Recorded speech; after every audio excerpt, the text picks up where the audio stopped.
काहे की 3 तारीख के 2 तारीख से स्टार्ट हुआ, 2 अप्रैल से 4 अप्रैल तक छठ है। चैती छठ है, जवन छठ कार्तिक में होता है वही छठ ई है बहुत मनौती के। और छठ माई में बहुत शक्ति बा। और आप सब हम कार्तिक के छठ रही था और गाना हर सीजन में डाली था। तो भैया बहनी चाची माई हमरे जहाँ हमरे यूपी जौनपुर में छठ ना होता रहा, आप सब प्यार से सुनिए और प्यार आशीर्वाद देंगे। वही छठ के गीत सुने और बहुत बढ़िया गीत बा। सूरज उगलनी काशी बनारस किया सूरज, किया सूरज उगलनी काशी बनारस किया सूरज, उगे पटना के घाटिया किया सूरज, उगे पटना के घाटिया किया सूरज, नाही सूरज उगलनी काशी बनारस, नाही सूरज, नाही सूरज उगलनी काशी बनारस, नाही सूरज, उगे पटना के घाटिया हो, नाही सूरज, उगे पटना के घाटिया हो, नाही सूरज, उगते उगल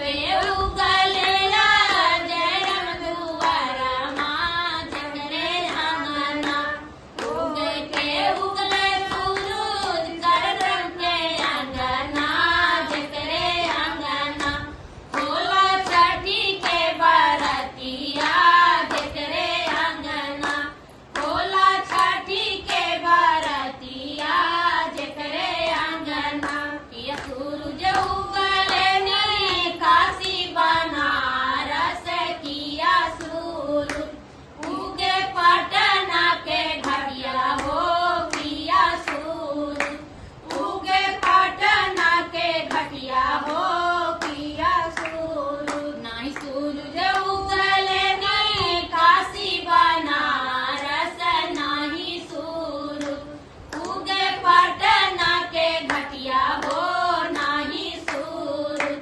उगे पटना के घाटिया हो, नाही सूरज, उगे के उगले मानिस सन के अंगना, जगरे अंगना, उगे के उगले सूरज नगरम के अंगना, जगरे अंगना, होला छठी के बरतिया जगरे अंगना, होला छठी के बरतिया जगरे अंगना, उगे के उगले सूरज सुमित्रन के अंगना, जगरे अंगना, उगे के उगले सूरज सुमित्रन के अंगना, जगरे अंगना, होला छठी के बरनिया जगरे अंगना, होला छठी के बरतिया जगरे अंगना, उगे के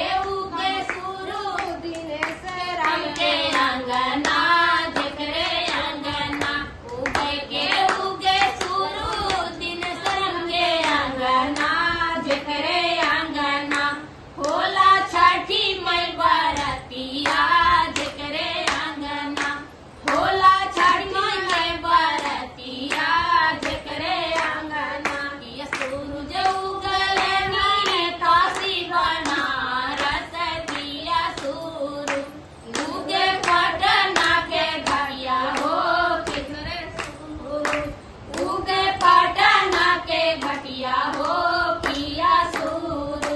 प्रेम से बोला छठी मैया की जय हो। छठी मैया सबके घर सगन कुमाई। हमारे भैया बहनी प्यार से सुनिए, फुल बात के सुनिए, बहुत आनंद बा। छठ माई आप बहुत कृपा करी है, आप सबके ऊपर फुल बात के वीडियो देखें। बना रहे। जय माता दी, जय छठी मैया।